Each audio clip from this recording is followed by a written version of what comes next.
¿Qué hubo, don Juan? ¿Cómo está la vaina, hermano? Hoy es 1 de marzo del 2023. Son las 4:15 de la tarde y usted arreglando cuarto frío. Ojalá y consiga bastante frío ni todos esos gases, porque la vaina está como arrecha para conseguir los insumos. Por cierto que en medio de ese frío, que es lo que anda buscando más de uno del que tiene cava, lo interesante es lo que se presenta en el frente de la guerra en Ucrania. Se cumplió un año desde que este asesino, ladrón y basura de el malandro Vladimir procediera a invadir sin ninguna otra razón que el forro de sus cojones a la nación soberana de Ucrania. Y luego de un año y después de que saliera el general Chipi Chipi del ejército americano diciendo que en 72 horas el peo estaba suelto, semejante. Pero más allá de lo que dijo el Chiquichuki Mili, aparece el tema de que el alto mando ruso también decía que esa vaina iba a ser un blitzkrieg, es decir, una invasión relámpago al estilo de los nazis, más se pudieron haber equivocado esa cuerda de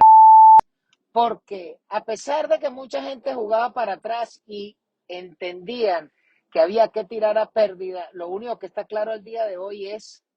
que a pesar de que el gobierno ucraniano sea una guarida de ampones, bandidos y corruptos, el pueblo ucraniano y las fuerzas de defensa ucranianas y el deseo de esa nación de ser libres y no volver a ser esclavos de la satrapía de los hijos de Stalin,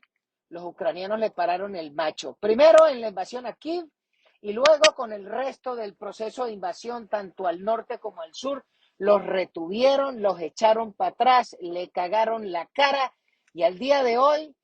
los batracios rusos, esos invasores,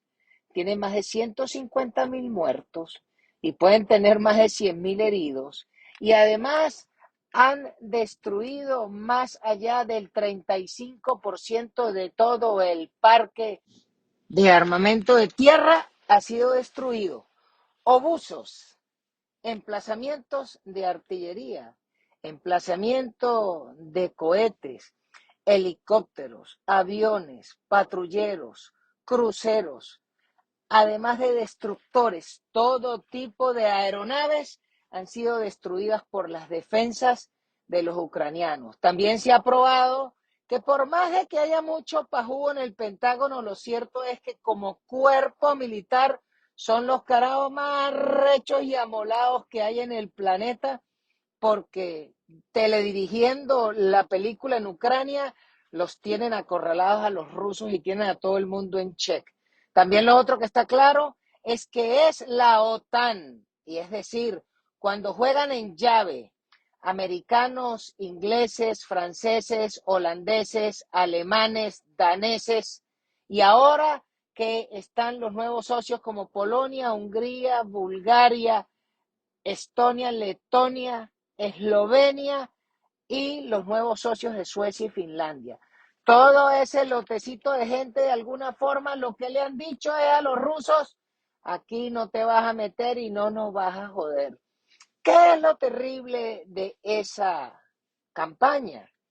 Que el pésimo manejo de la política interna allá en los Estados Unidos por parte del viejo dormilón y su manga de comunistas que siguen empecinados en que la gente coma grillos y que además todo el mundo cargue carros eléctricos yendo en detrimento de la producción de energía de la gran nación del norte, pero a pesar de eso, los rusos no han podido. ¿Qué es lo otro interesante también? Que luego de un año los socios de los rusos, que son los chinos, no se han podido meter de lleno. Aunque por allí salió el viejito Pin Pin Pin dando una declaración peorra pidiendo un acuerdo de paz. Pues claro que tiene que pedir un acuerdo de paz, porque hay gente que cree que es que los amarillos son una vaina. No, no, no, no, no. Los amarillos son una vaina en tanto y en cuanto tienen un mercado en Europa y en los Estados Unidos para venderle coroticos. Pero en el momento en que se cuadren con los caucásicos del malandro Vladimir Occidente le puede clavar las sanciones respectivas y los amarillos se tendrán que comer sus coroticos, porque no hay suficiente real en Europa y en África para comerse toda la basura que se produce en la nación de los amarillos. Esa es la terrible realidad y por eso es que Pin Pin Pin anda pidiendo un acuerdo de paz, porque en el fondo se va a tener que tragar toda su mierda. Pero además de eso, que el otro problema grave que tiene es que quién es el principal enemigo del régimen del Partido Popular de la República esa que está al norte de Hong Kong. Muy sencillo, el principal enemigo de esas ratas es el pueblo chino, que están obstinados del atropello de estos plutócratas y estas basuras que desde la época de Mao los tienen oprimidos. Y es por eso que a la larga el paquete se les está enredando es en esa nación, así como le va a pasar a los rusos, porque es el mismo pueblo ruso el que está mamado de que le maten sus jóvenes y sobre todo ir a un frente de batalla que nadie quiere combatir y sobre todo por cuáles son las razones. ¿Acaso es que los ucranianos plantearon meterse dentro de la rodina? No, no fue así. Entonces, por un lado, los rusos equivocados, su economía pa'l perro. ¿Y quién va a comprar productos rusos? Lo único que medio hacían era armas, pero ahora se ha demostrado el fracaso del armamento de los rusos. Es decir, bien, salvo, claro, los huevones venezolanos que salgan a comprar pertrechos rusos. Pero nadie va a comprar pertrechos rusos. Sale mejor comprar pertrechos en Corea del Sur, en Singapur, en la India, en el mismo Israel, o a los americanos o a cualquier nación europea, que los pertrechos rusos que han demostrado que no sirven absolutamente para una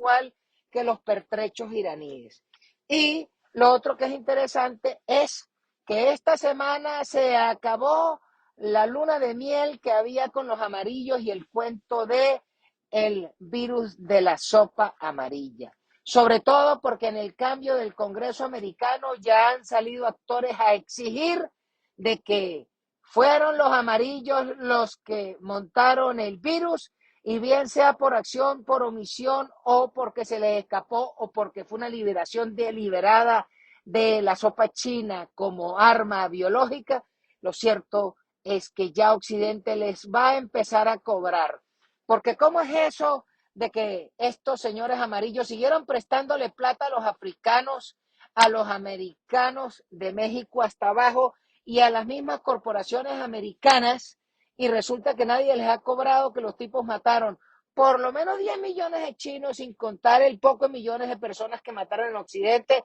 más el cierre de la economía por la sopa y estas ratas escondieron la información? Pues en el cambio del Congreso esta semana ya hay audiencias donde inclusive la corporación de las tres letras, el señor Rey, el famoso Buró Federal, les tocó dar una declaración de que de acuerdo a las investigaciones de sus técnicos bioquímicos y biológicos dijeron que era muy probable que la sopa salió del laboratorio de Wuhan. Se acabó la paja aquella del señor Fuchi, don decía que no se puede ir en contra de la ciencia y que el virus había salido era de un mercado mojado, echándole la culpa a unos pobres vampiros. No joda, dígame para lo que quedó el pobre Batman, para que le echen la culpa del virus. Pero, por otro lado, entonces vemos que acá en Venezuela seguimos perdiendo el tiempo, sobre todo porque continúa la apuesta de unos 32 individuos que quieren contarse básicamente para ser emperadores. Porque eso es lo que hay en Venezuela, un régimen de un emperador. Primero fue el Sambo de Sabaneta y ahora es el pecueca del bobo de Cúcuta, pero un par de ratas que lo que han hecho es destruir nuestro país al permitir una invasión silente de los castristas cubanos que todavía no les hemos cobrado esa vaina y no la deben. Pero peor aún es que hayan 32 individuos que dicen ser opositores, pero lo que aspiran a ser es emperadores, porque lo único que quieren es tener el puesto en Miraflores, que con el sistema legal que existe hoy en Venezuela, el cargo de presidente es un emperador. Pues ¿sabe qué? Yo no quiero escoger ni a un emperador, ni a una emperatriz, ni una cabeza, porque sobre todo el gran problema que tienen es que no saben qué es Venezuela, no tienen idea para dónde quieren ir, no saben cuáles son las necesidades del país, no saben de dónde se va a generar el dinero que se necesita, no tienen idea de cómo cobrar impuestos, no tienen idea de dónde se van a generar los empleos que necesita la nación, no tienen idea de dónde se va a sacar la plata para pagar las pensiones que se deben, no tienen idea cómo se va a desestatizar la nación y aún peor, no tienen idea qué coños van a hacer con los bandidos del Partido Verde, que en algún momento fueron las Fuerzas Armadas, después fueron las Fuerzas Hambriadas y hoy no son más que una banda terrorista que tiene chapa y chopo y funcionan según los designios de las órdenes que le den desde Beijing, desde Moscú, desde La Habana o 50 malandros que están entre el Fuerte Tiuna y el Palacio de Miraflores. Esa es la realidad de hoy y mientras un poco de gente no tiene idea para dónde coño es que quieren llevar el país porque no tienen una visión clara del país que se necesita, ni de dónde se va a sacar la plata para las pensiones, ni cómo se va a hacer para que sin atropellar la gente pague impuestos y se puedan tener empleos formales. No, siguen viéndose el ombligo como si fuera el centro del universo y así no vamos para ninguna parte. Entonces, esa es la triste realidad después de un año del conflicto en Ucrania y los deseos de los amarillos queriéndose meter en Taiwán, pero también entendiendo que el cambur verde mancha y en lo que se metan en Taiwán es como el que le agarren el machete al negro del WhatsApp y cojan un corrientazo de 440 voltios. Van a quedar electrocutados porque la defensa férrea que le van a plantear japoneses, singapureses, indios, coreanos del sur, además de los indonesios y los mismos vietnamitas, más los australianos y los americanos, no van a poder moverse porque Taiwán no se va a entregar tan fácil. Ese hueso se los va a tener que carcomer más la rechera interna de los ciudadanos chinos. Bueno, Galán, se me cuida que consiga las varillas de cobre y de plata para hacerle la soldadura a los tubos. Y yo me voy con del Catire Ramón a meterme unas morcillas con picante y agüepanela porque hoy ando de antojo. Chao, chao.